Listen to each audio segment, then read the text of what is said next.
트럼프가 하고 싶어하는 일은 캠페인 내내 명확하게 써져 있었습니다. 미국을 다시 위대하게 만들겠다는 것이죠. 이 중 하나가 미국 제조업 혁명입니다. 지난 영상에서 2차 대전과 냉전 때의 미국 내수 제조업을 되돌아보며 그때 정도의 수준으로 제조업을 다시 끌어올리려는 이 거대한 제조업 혁명 프로젝트에 팔란티어가 중심적인 역할을 할 가능성을 언급드렸습니다. 자, 그럼 이 제조업 혁명을 일으키기 위해 트럼프가 무엇을 하고 있는지 보고 있자면 관세를 때리고 있습니다. 자, 이 관세를 때리면 자국의 제조업을 다시 살릴 수 있다는 것인데 사실 너무 단순무식해 보이는 방법이라는 거죠. 이 관세로 인플레이션이 다시 올라오려고 합니다. 지난주 금요일에 발표된 근원 물가지수는 예상치보다 높았고 연준에선 관세로 인한 불확실성이 너무 많다며 GDP 성장에 대한 전망도 낮추고 있는 상황이죠. 즉 최악의 스태그플레이션입니다. 이렇게까지 위험을 감수하고 관세를 때리는 이유가 뭘까요? 트럼프에겐 사실 믿는 구석이 하나 있어 보입니다. 그리고 이것이 가장 부작용을 줄일 수 있는 방법이기도 한 것 같은데요. 바로 일론 머스크의 도지입니다.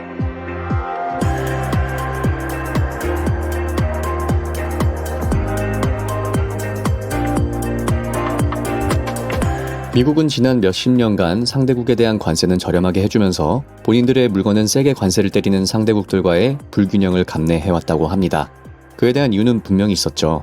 관세를 더 약하게 적용함으로써 미국 입장에선 해외 부품들을 더 낮은 비용으로 가져오게 되니까 글로벌 공급망의 우위를 확보했고 이로 인해 경제적으로 풍족해진 시기를 보냈습니다.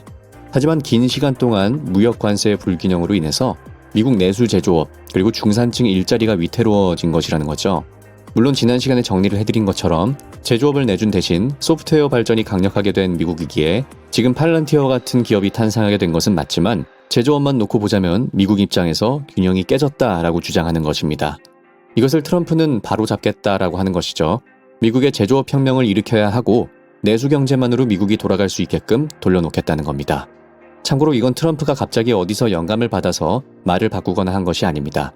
그는 일관되게 오랜 시간 동안 밸런스가 무너진 무역 구조에 대해 비판해왔습니다. The fact is that you don't have free trade. We think of it as free trade, but you right now don't have free trade. And I think a lot of people are tired of watching other countries ripping off the United States. This is a great country. 트럼프가 주장하는 미국의 제조업을 살리면서 동시에 불합리한 무역 관세를 바로잡는 방법이 요즘 계속 보도되는 것처럼 관세를 때리는 겁니다. 하지만 이 과정에 있어서 고통이 있는 것입니다. 관세가 올라가면 그 물품을 수입하는 미국의 수입업자가 관세를 내야 하고 그러면 유통업자 입장에선 당연히 가격을 높게 공급할 수밖에 없습니다. 즉 인플레이션이죠. 얼마 전 발표된 PCE 지수도 높게 나왔습니다. 안 좋으면 경기 침체까지 가서 최악의 스태그플레이션까지 갈 수도 있습니다. 그런데 트럼프는 이에다 대고 경기 침체는 감수할 것이다. 우리가 하는 것은 더 중요한 일이다 라고 하고 있죠. 네, 미국이 내수 경제로 제조업으로 먹고 살 수만 있다면 이런 고통은 감수하겠다라는 것입니다. 근데 이것에 더해 중요한 일이 하나 더 있죠. 미국은 지금 현재 35트릴리언에 달하는 부채가 있습니다. 미국의 전체 GDP인 28트릴리언을 초과한 수준입니다. 이자는 23년도 기준 658빌리언 달러, 이자만으로 거의 국방 예산을 초과하기 일보 직전입니다. 그러니까 지금 전체적인 그림을 정리를 해보자면 제조업을 활성화시키기 위해 또 채무 상환을 위해 미국 정부의 매출, 즉 세금을 확보하겠다라는 것인데요. 관세를 통해서 이 두 마리 토끼를 잡겠다는 것이죠. 관세를 올리니까 큰 기업들은 미국으로 들어와서 공장을 지으려고 하는 것이고 또 수입업자들은 외국 물품에 대한 수입을 할 때 내는 세금이 많아지게 되는 것입니다. 뉴욕타임즈는 이에 대해서 인플레이션도 불안정한 이런 상황에 관세를 올린다는 것은 트럼프 대통령직 중 가장 큰 경제적 도박이라며 비판의 목소리를 냈습니다. 지금 이 도박에서 이기기 위해 가장 중요해 보이는 카드가 있습니다. 트럼프가 크게 믿고 있는 카드가 바로 저는 일론 머스크가 이끌고 있는 도지라고 생각을 합니다. 관세를 때림으로써 인플레이션이 실제로 올라가고 있습니다. 그리고 이로 인해서 소비 둔화가 일어나게 될 텐데 이 올라가는 인플레이션을 상쇄시킬 것이 더 많은 세금 혜택이라는 것이죠.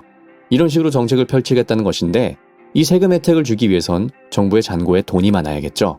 즉 도지가 이런 부분에 있어서 중심적인 역할을 하는 것입니다. 쓸데없는 계약으로 나가는 돈 확 줄여서 세금 혜택으로 돌려주겠다는 것이죠. 이에 추가적으로 규제 완화를 해서 해외 투자를 더 유치하고 저렴하게 에너지를 조달하겠다는 최근 스캇 베센트 재무장관의 이야기가 있었습니다. 여기에 사이드 잡으로는 최근 발표된 골드카드가 있죠. 500만 달러를 내면 바로 미국에 체류할 수 있는 권리를 주는 겁니다. 지금까지 약 1000장이 판매됐다고 발표를 했죠. 약 5빌리언 달러의 매출을 발생시킨 것입니다. 그리고 이와 관련된 스크리닝 소프트웨어도 일론 머스크가 만들고 있다고 얼마 전 러트닉 장관이 인터뷰에서 언급을 했죠. 이를 보면 일론 머스크는 지금 미국의 정부 비용 지출과 또 매출 관리에 있어서도 직접적으로 개입을 하고 있습니다. 그가 이렇게 선정된 이유는 극단적인 효율성을 실제로 보여준 인물이기 때문이죠. 지금 보시는 이런 엔진 공정의 효율뿐만 아니라 운영 효율에 있어서도 트위터 인수 때를 보시면 7,500명의 직원을 1,500명으로 약 80%의 인원 삭감을 하고 나머지 20%의 인원을 가지고 1년 안에 손익분기점 도달을 완료했습니다. 더 적은 자원으로 더욱 큰 아웃풋을 낼 줄 아는 인물. 트럼프 입장에선 이런 인물이 적격이었던 것으로 보여지는 거죠. 일론 머스크는 트럼프의 강경 정책에 있어서 그나마 부작용을 크게 줄여줄 수 있는 완충제로서 그 임무를 수행하고 있습니다. 물론 그가 성공할지 못할지는 아직은 모릅니다. 지금까지 저희가 아는 것은 일론 머스크의 도지가 목표로 한 절약액은 총 1트릴리언 달러라는 점, 그리고 1월 20일부터 지금까지 약 2달간 절약을 한 금액은 130빌리언 달러, 약 13%를 달성했다는 점입니다.